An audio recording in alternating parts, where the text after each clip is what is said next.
Praise the lord. ప్రభువైన యేసుక్రీస్తు నామంలో అందరికీ వందనాలండి. ఈరోజు దేవుడు మనతో మాట్లాడుచున్న మాటను మనం అందరం కూడా శ్రద్ధగా ధ్యానించుకుందాం. We should learn how to stand firm in the face of adversities. అంటే మన యొక్క జీవితంలో కొన్ని మనము అనుకోము ఇటువంటి పరిస్థితులు మన యొక్క జీవితంలో వస్తాయని.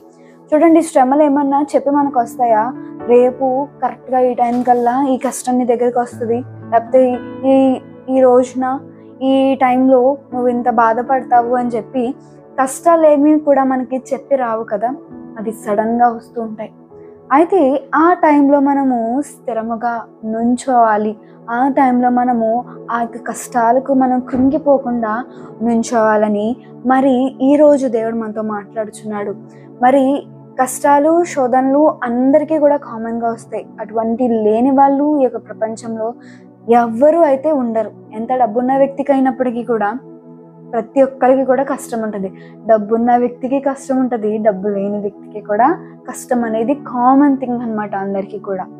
అయితే ఈ యొక్క అడ్వర్సిటీస్లో, ఈ యొక్క పరిస్థితుల యొక్క ట్రయల్స్లో, ఈ యొక్క కష్ట సమయాల్లో మనము స్థిరంగా నుంచోవాలి.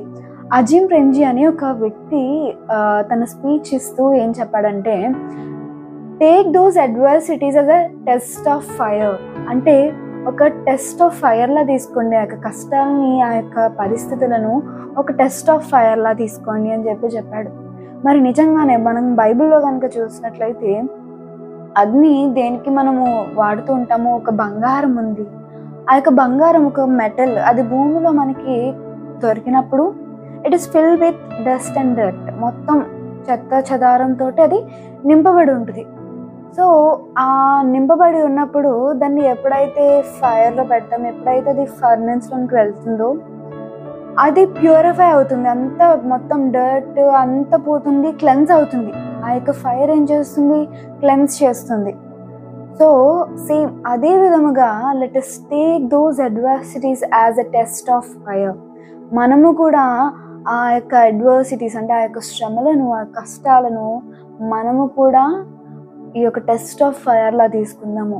ఎప్పుడైతే ఆ కష్టాలను మనము ఒక టెస్ట్ ఆఫ్ ఫైర్లా తీసుకుంటామో ఖచ్చితంగా మనము స్థిరముగా నుంచునే బలమును, శక్తిని మనము పొందుకుంటాం. వాక్యంలో కనుక మనం చూసినట్లయితే 66వ కీర్తన 10వ వచనం కనుక మనం చూసినట్లయితే, దేవా నీవు మమ్మను పరిశీలించి ఉన్నావు, వెండిని నిర్మలము చేయు రీతిగా మమ్మను నిర్మలులుగా చేసి ఉన్నావు.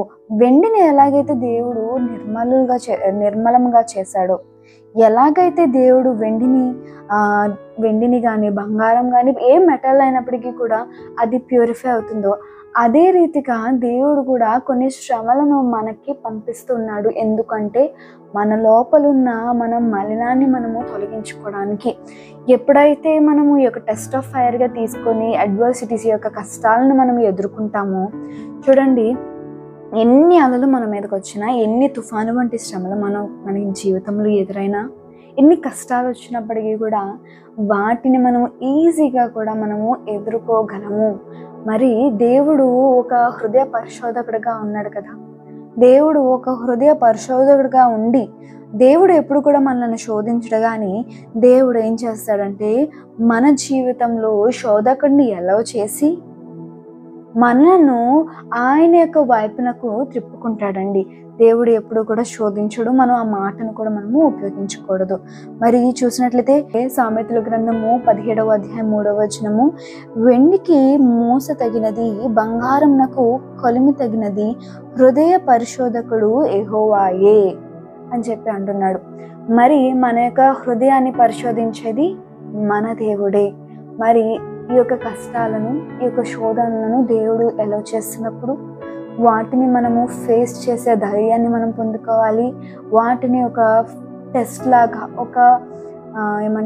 ఒక పరిశోధన లాగా తీసుకుందాము. అంతేగాని దాన్ని దేవుడు ఇది నాకు ఇచ్చేసాడండి, దేవుడు ఎలా చేశాడు కాదంటే దేవుడే శోధించాడు అని ఎప్పుడు కూడా అనొద్దు.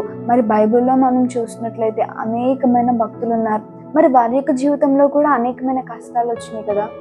మరి వాళ్ళు ఎప్పుడు కూడా దేవుడు శోధించాడు, దేవుడు దేవుని వల్లే వచ్చిందని ఎప్పుడు కూడా అనలేదు వాళ్ళు. ఆ కష్టాన్ని వాళ్ళు కష్టాలకు నిలబడ్డారు. బెస్ట్ ఎగ్జాంపుల్ యోబునే తీసుకోవచ్చు. మరి యోబు జీవితంలో అన్ని కష్టాలు వచ్చినప్పటికీ కూడా యోబు ఎక్కడ దేవుని ఒక మాట కూడా అనలేదు. మరి ఆ యొక్క కష్టాలు, మరి వాళ్ళ వైఫ్ ఎందుకు దేవుని దూషించి చచ్చిపో అన్నప్పుడు మరి ఆమెను ఎదిరించాడు కానీ, మూర్ఖురాళ్ళ మాట్లాడొద్దని అన్నాడు కానీ ఆయన మాత్రం దేవుని ఏ మాట కూడా అనలే. అదొక టెస్ట్ లానే తీసుకున్నాడు. ఆ టెస్ట్లో యోబు పాస్ అయిపోయాడు. నిజంగానే అదొక టెస్టే యోబుకి. మరి ఆ టెస్ట్లో యోబు పాస్ అయ్యాడు. దానికి 200 బ్లెస్సింగ్ని యోబు పొందుకున్నాడు. మన జీవితంలో కూడా వాటిని ఒక టెస్ట్ కింద తీసుకుందాం.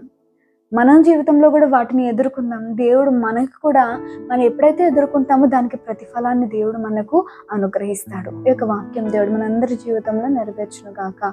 ఆమేన్. అందరూ తల వంచినట్లయితే ప్రార్థన చేసుకుందాం. సర్వోన్నతుడా యేసయ్యానికే వందనాలు. ఈరోజు మీరు మాతో మాట్లాడిన వాక్యంను బట్టి నీకు స్తోత్రములు. ఈ యొక్క వాక్యం ఎవరైతే వినుచున్నారో ప్రతి ఒక్కరిని దీవించండి, ఆశీర్వదించండి.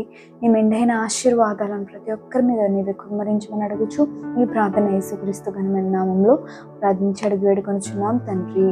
Amen. God bless you. Have a blessed day.